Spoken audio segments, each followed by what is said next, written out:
नमस्कार, मैं हूं अजय शर्मा और आप देख रहे हैं एबी स्टार न्यूज। दिल्ली की सियासत में इस बार दूसरी लिस्ट जारी की गई है आम आदमी पार्टी ने। वहीं भारतीय जनता पार्टी अभी वेट एंड वॉच वाली सिचुएशन में बनी हुई है, बरकरार है। भारतीय जनता पार्टी को किस बात का इंतजार है, या फिर वो ऐसा क्या कर रही है जब आएगी तो सभी को चौंका देगी। वैसे आपको बता दें, कुछ ही महीने शेष बचे हैं दिल्ली के चुनाव को लेकर। तैयारियां लगभग सभी की पूरी हो गई हैं, लेकिन भारतीय जनता पार्टी और कांग्रेस दूर दूर तक कहीं भी दिखाई नहीं दे रही है। सिर्फ और सिर्फ आम आदमी पार्टी इलेक्शन मोड में आ चुकी है। आज दूसरी लिस्ट जारी हो गई है। अवध ओझा को जो है टिकट मिला है और मनीष सिसोदिया का टिकट यानी कि सीट बदल दी गई है इस बार। तो ये जिस तरीके से ये सब कुछ हो रहा है और कहा जा रहा है कि आम आदमी पार्टी एक्सपेरिमेंट कर रही है। कौन कौन से नए एक्सपेरिमेंट कर रही है? बाहर से जो उम्मीदवार लाए जा रहे हैं, या फिर यूं कहें कि जो पहले जिन्होंने पार्टी ज्वाइन की थी उनको उम्मीदवार बनाया जा रहा है, और उनका अब पार्टी के अंदर विरोध शुरू हो चुका है।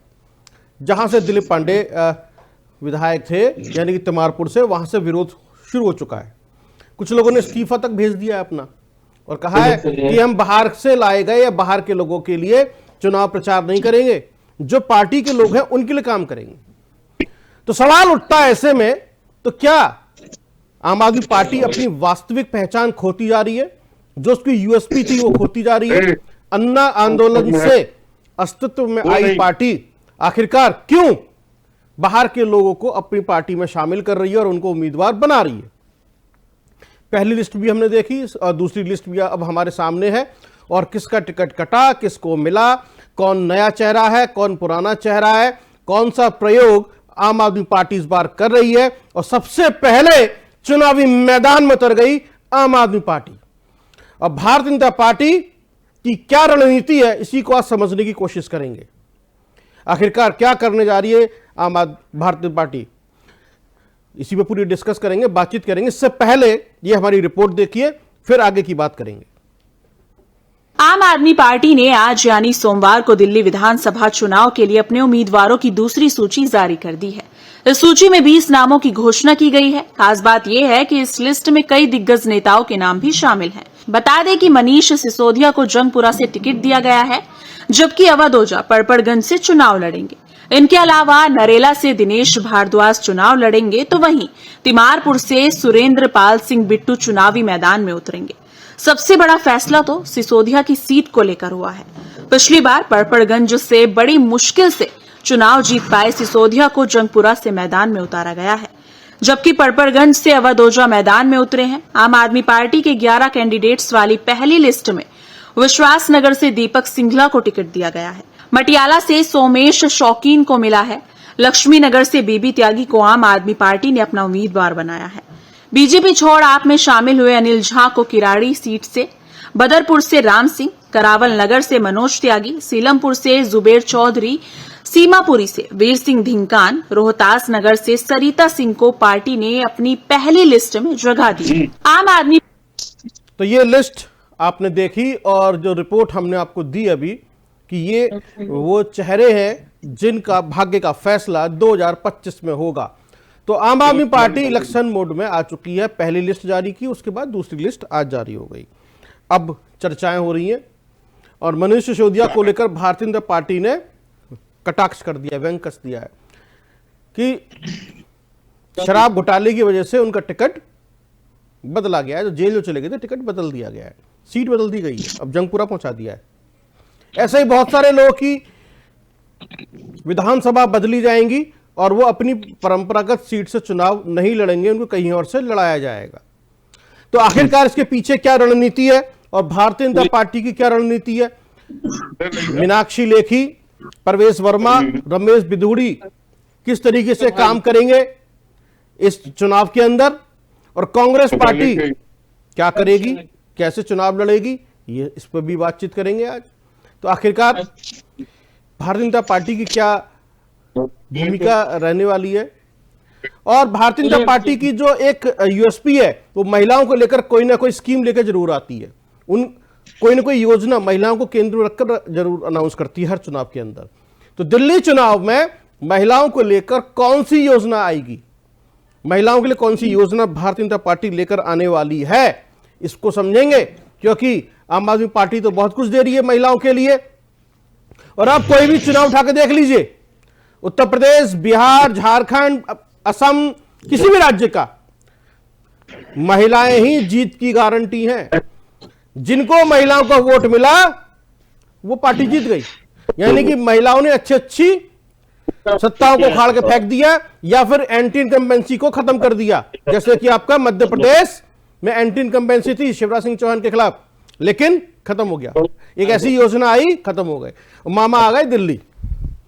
तो इसमें एक खास पैनल मेरे साथ जुड़ने जा रहा है और दिल्ली की राजनीति पर बातचीत करेंगे, दिल्ली के चुनाव पर बातचीत करेंगे कि आखिरकार दिल्ली के चुनाव में क्या होने जा रहा है, और आम आदमी पार्टी की जो लिस्ट जारी हुई है उसको भारतीय जनता पार्टी और कांग्रेस कैसे देखती है, इसी बात करेंगे। कांग्रेस पार्टी का क्या रुख है। मेरे साथ में भारतीय जनता पार्टी के प्रवक्ता और आम आदमी पार्टी के प्रवक्ता और कांग्रेस प्रवक्ता तीनों जुड़ चुके हैं। आप तीनों का बहुत बहुत स्वागत है।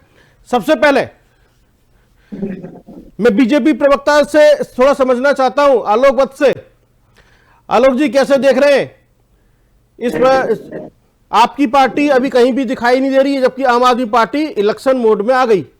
आप लोग इतने खामोश क्यों हैं, किस बात की देरी है? देखिए,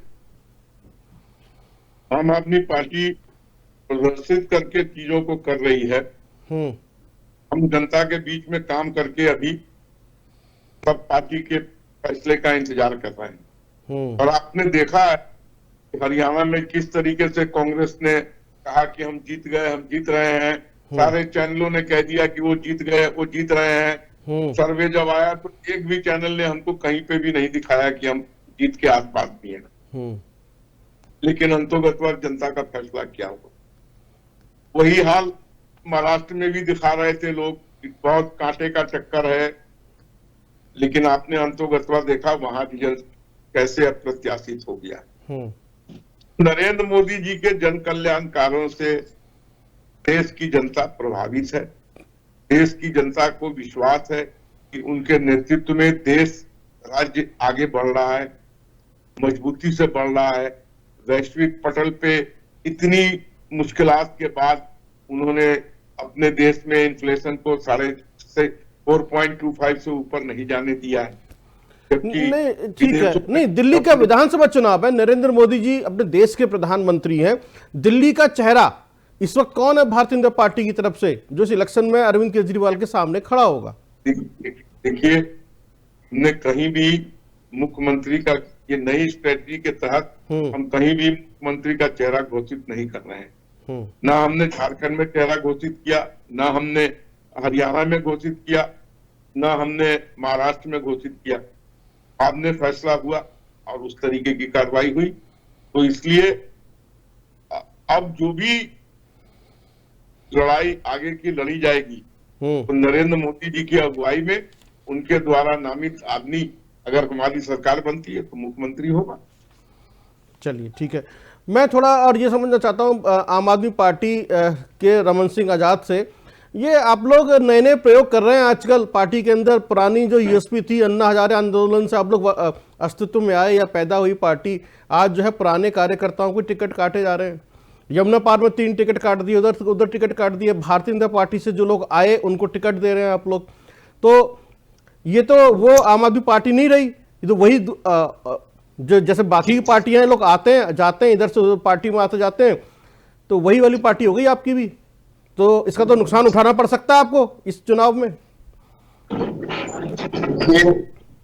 आम आदमी पार्टी, ये सच बात है कि अन्ना आंदोलन से निकली और आम आदमी पार्टी ने अपने सभी कार्यकर्ताओं को, सबको मौका दिया। जो हमारे विधायक भी चुने गए, तो लगातार 3 बार विधायक हैं, उनकी जगह अब नए कार्यकर्ताओं को या और जो लोग हैं जो जनता के बीच रह रहे हैं, जो जनता के लिए काम कर रहे हैं, या उस विधानसभा की जनता जिन्हें अपने विधायक के रूप में देखना चाह रही है, ऐसे लोगों को भी अवसर दिया जा रहा है। और जो पार्टी कार्यकर्ताओं के टिकट काटे भी गए हैं, तो ऐसा नहीं है कि उनको आगे भी कहीं राज्यसभा है या लोकसभा है, कहीं ना कहीं सबको मौका मिलेगा।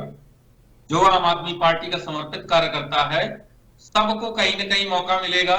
लेकिन अब चूंकि नए कार्यकर्ताओं को भी, या जो कार्यकर्ता उस विधानसभा में लगातार 10 साल से या 12 साल से काम कर रहे हैं, तो उनको भी मौका दिया जाना चाहिए। आम आदमी पार्टी इसी रणनीति पर काम कर रही है और दिल्ली की जनता का समर्थन भी इस बात पर खूब मिल रहा है, इसमें नहीं, कोई दो दिल्ली राय की नहीं जनता है। आपकी पार्टी के जो कार्यकर्ता हैं तिमारपुर क्षेत्र से सबने सामूहिक इस्तीफा दे दिया, बताइए। यमुना पार के 3 विधायकों को टिकट कट गए, है ना।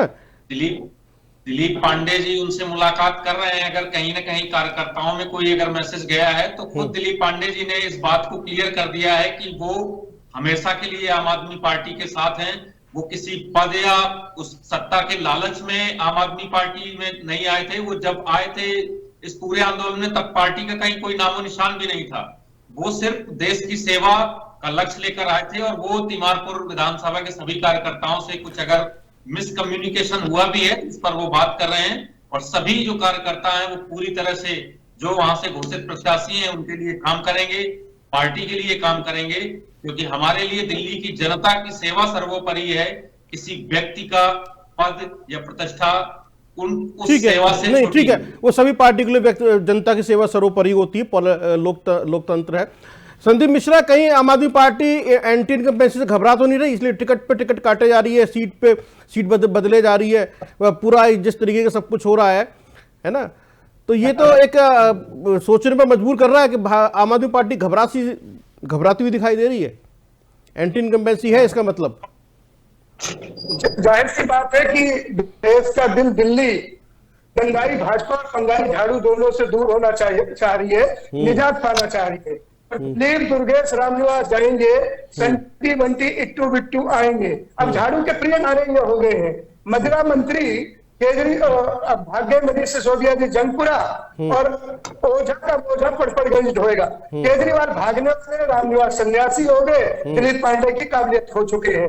ऐसे में सामूहिक इस्तीफे ये बता रहे हैं कि आप ही जा रहे हैं और मजबूती के साथ कांग्रेस आ रही है। मैं तो इतना कहूंगा, मेरे वक्त साहब बड़े ठोक के बता रहे थे कि हम बड़े ताकत से आते हैं, हम सर्वे में नहीं आते, हम सीधे चुनाव में आते हैं। तो वक्त साहब गली गली ये बात चली है और सबको पता चला है, ईवीएम पहन के फूल खिला है। आपको मानव मत चाहिए ही नहीं साहब, आप तो कहीं से भी आ जाओगे। आपको तो मशीन मत है। जय ईवीएम भैया और बीजेपी की जय हो। ईवीएम से गिनती होगी, बीजेपी जीत जाएगी। आपको न मनुष्य के काम करने, न मानव के वोट बटोरने, न मानव के साथ किसी का दिल जीतना है। मोदी जी और शाह जी की कृपा से ईवीएम आप पर मेहरबान है तो आप पहलवान। ठीक है, नहीं ठीक है, वो नहीं, ये तंज नहीं, दिल्ली चुनाव की बात कर रहे हैं। इसके अंदर एंटी इनकम्बेंसी पे आपने कहा कि ठीक है एंटी इनकम्बेंसी है, आप आ रहे हैं। मैं आलोक वत्स को थोड़ा फ्रेम में लाना चाहता हूं। आलोक वत्स, कि अगर एंटी इनकम्बेंसी है और कांग्रेस पार्टी को खुशी हो रही है, इसलिए वो खुशी हो रही है क्योंकि आम आदमी पार्टी ने सबसे ज्यादा वोट जो है कांग्रेस का ही काटा था, नुकसान जो है कांग्रेस को पहुंचाया। तो क्या कांग्रेस का जो परंपरागत वोट बैंक था वो वापस जाएगा कांग्रेस के पास आम आदमी पार्टी से निकलकर?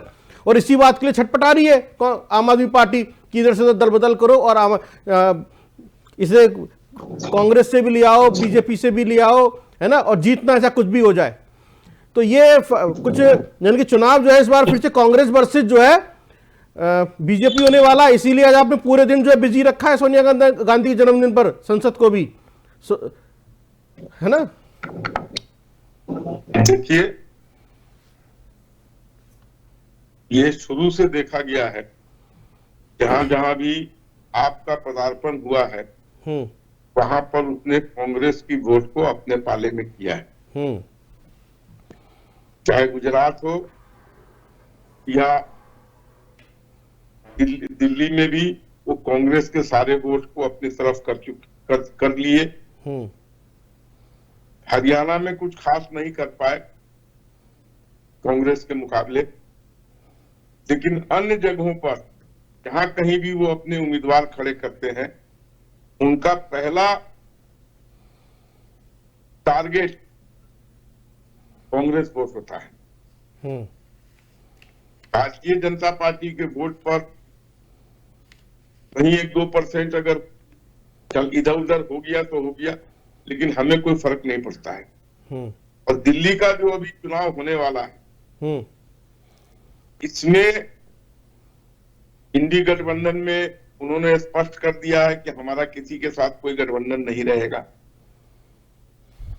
कांग्रेस अलग लड़ेगी, आप अलग लड़ेगी। और चलिए ठीक है, नहीं ठीक है। आलोक वत्स, ये तो इनको नुकसान होगा ही। कांग्रेस के लिए अच्छी खबर यह हो सकती है, आपके लिए एक अलग तरह की खबरें हैं। मैं थोड़ा समझना चाहता हूँ, इस बार आपके स्टार प्रचारक कौन कौन होने वाले हैं, थोड़ा ये बताइए। मीनाक्षी लेखी, प्रवेश वर्मा और रमेश बिदूड़ी पे क्या जिम्मेदारी रहने वाली है, और इस बार के मैनिफेस्टो में क्या हो सकता है काउंटर में आम आदमी पार्टी के लिए, जिससे कि आप शिकस्त दे सकें, या उन्हीं पुराने मुद्दों पर चुनाव लड़ेगी पार्टी कि अरविंद केजरीवाल के ऊपर जो एलिगेशन लगे या मनीष सिसोदिया पे जो एलिगेशंस लगे अब वो बाहर हैं, कुछ अलग है, कुछ चीज़ें हैं क्या? और आपकी लिस्ट कब जारी होने वाली है? लगभग 2 महीने रह गए हैं, तो फरवरी में चुनाव हो जाएंगे जहाँ तक उम्मीद की जा रही है। देखिए, समय आने पर समय से पूर्व हमारे लिस्ट फाइनल हो जाएगा। और मनीष सिसोदिया या केजरीवाल जी बाहर हैं, लेकिन केस से मुक्त नहीं है। इस बात को ध्यान रखिएगा। और जो घोटाले हुए हैं उसमें उनको बरी नहीं किया गया है, उनको बेल दिया गया है। और दिल्ली में जिस तरीके का लोगों ने देखा कि पानी आई तो हाहाकार, पानी नहीं आई तो त्राही त्राही, ये दिल्ली का दंश सबने देखा है। और पोल्यूशन का स्तर इस लेवल पे है, ये मुझे बताने की जरूरत नहीं है। इसके अलावा जो हमारे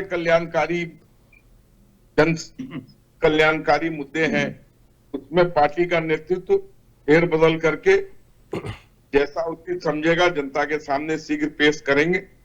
और उसके बाद जनता के दरबार में जाएंगे, गुहार लगाएंगे, मेहनत करेंगे, और जो उनका फैसला बता दीजिए सर, माथे पे लेंगे। जी चलिए ठीक है। लेकिन हमें नहीं ठीक है, नहीं अब थोड़ा सा इस बार हाँ बहुत जोरदार टक्कर देने वाले हैं।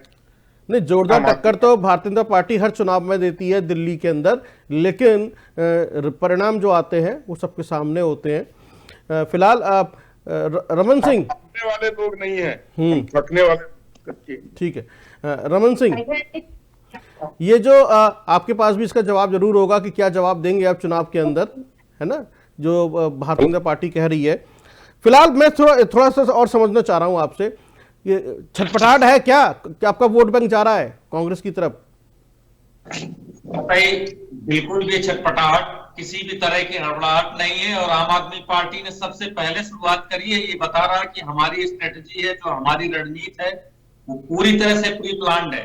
कुछ ऐसा हड़बड़ाहट में या जल्दबाजी में या किसी दूसरे के निर्णय पर आधारित हमारे निर्णय नहीं होंगे। अब अन्य पार्टियां जो भी निर्णय लेंगी, चाहे वो भाजपा हो या कांग्रेस हो, वो हमारे आधार पर निर्णय लेंगी। इस सीट पर ये प्रत्याशी है तो अब ये दे कि ना दे। लेकिन आम आदमी पार्टी ने बिना किसी भय के, बिना किसी डर के, क्योंकि आम आदमी पार्टी ने दिल्ली की जनता के लिए काम किया है। आम आदमी पार्टी ने भारत में पहली बार दिल्ली की जनता को 200 यूनिट बिजली मुफ्त मिली, पानी मुफ्त मिला, महिलाओं को परिवहन मुफ्त मिला। तो आम आदमी पार्टी ने जो काम किए उसके आधार पर आम आदमी पार्टी पूरे विश्वास के साथ, पूरे आत्मविश्वास के साथ इस चुनाव में जा रही है। और इसीलिए आम आदमी पार्टी ने किसी दूसरी पार्टी का इंतजार नहीं किया कि वो प्रत्याशी घोषित करें तब हम आगे जाएं।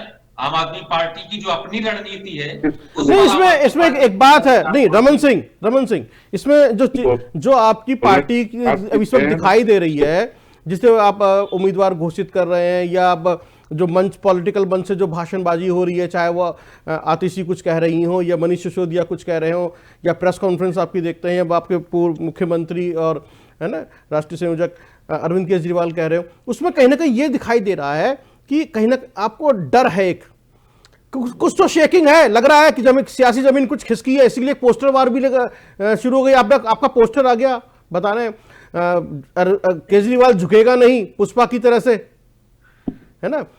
बिल्कुल, क्योंकि ये आम आदमी पार्टी हर बार इसी तरह की कैंपेन करती है। आपको पहले चुनाव से याद हो, पिछली बार भी हम मफलर मैन इज बैक करके पोस्टर जारी हुआ था आम आदमी पार्टी के मफलर मैन करके, और केजरीवाल फिर से कैंपेन भी चला था पूरा। तो इस बार भी इस बार भी पूरी उसी रणनीति पर। आम आदमी पार्टी ने कुछ भी ऐसा नया या हड़बड़ाहट में नहीं किया, सब कुछ प्लान होता है, सारी रणनीति तय होती है, जो पीएसी की बैठक होती है, सारी चीजों पर सहमति होती है, उसके बाद वो चीजें जनता के सामने लाई जाती हैं।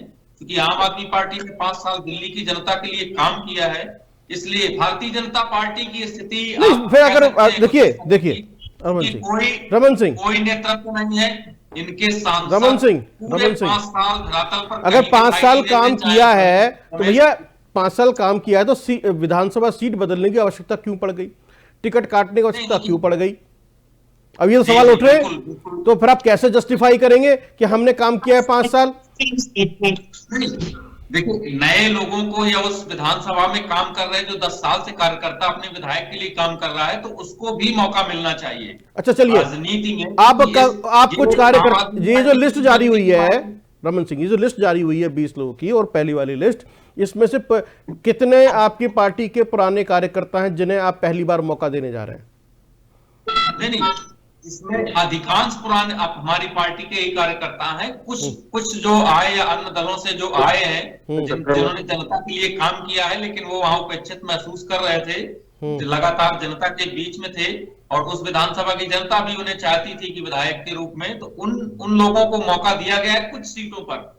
जैसे आप तीमारपुर का उदाहरण ले सकते हैं, लेकिन बाकी सभी जगह अधिकांश सीटों पर हम जहां भी परिवर्तन भी कर रहे हैं, वहां पार्टी के कार्यकर्ताओं को भी मौका दिया जा रहा है, जो पार्टी के कार्यकर्ता लगातार अन्ना आंदोलन से काम कर रहे थे, जिन्होंने चाहे राखी बिरलान जी की सीट पर हो लगातार 3 साल जिन कार्यकर्ताओं ने ठीक है, विधानसभा भेजा।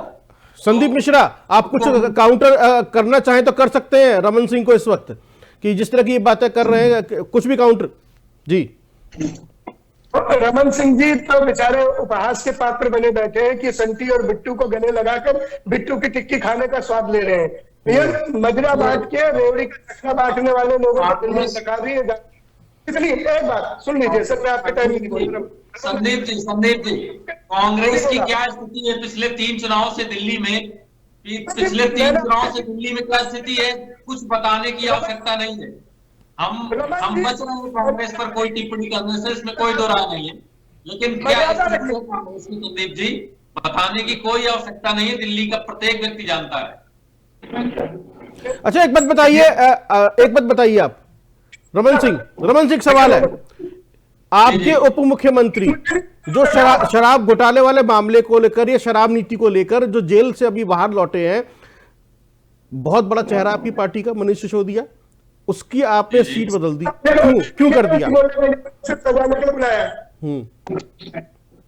नहीं, आप कांग्रेस की आवाज को बोलने देंगे, नहीं बोलने देंगे, इनका महोदय मैं किस लिए हूं?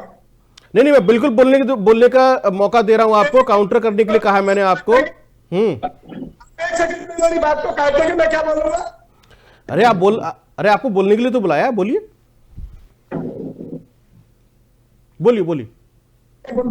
मैं गंभीरता के साथ बैठ रहा हूँ, आपके साथ सुन लीजिए। दिल्ली की जनता पूछना चाहती है, रमन सिंह जवाब दें कि सोने का टॉयलेट बनाने वाले राशन कार्ड, बुजुर्ग पेंशन और लाडली स्कीम क्यों खा गए? मैं आपकी शिक्षा नीति का सवाल करता हूं कि 3 नंबर का क्वेश्चन पेपर बदली और 6 नंबर इन पर चेक करने की जांच की है। दिल्ली की डायरेक्टर मैडम कॉपियां सील करके ले गई, कैसे 90% रिजल्ट आए, जांच करा दीजिएगा, स्कूल का नाम और नंबर बता दूंगा जहाँ की आंसर शीट जब्त की गई है।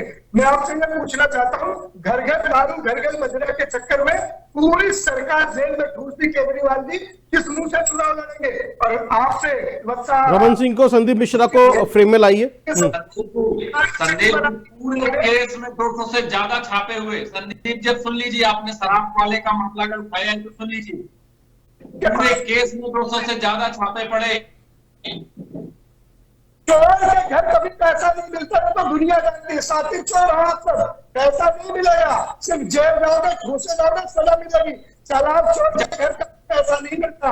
ये आपकी वाहवाही नहीं, आपकी चोरी है, आपकी दलील है। पैसा मिलने से चोरी का नहीं होता। घर घर मंदिरा घर घर दारू नहीं बहनी, आप दारू मार जल्दी दारू बाज बना, केजरीवाल होटल जवाब देना पड़ेगा।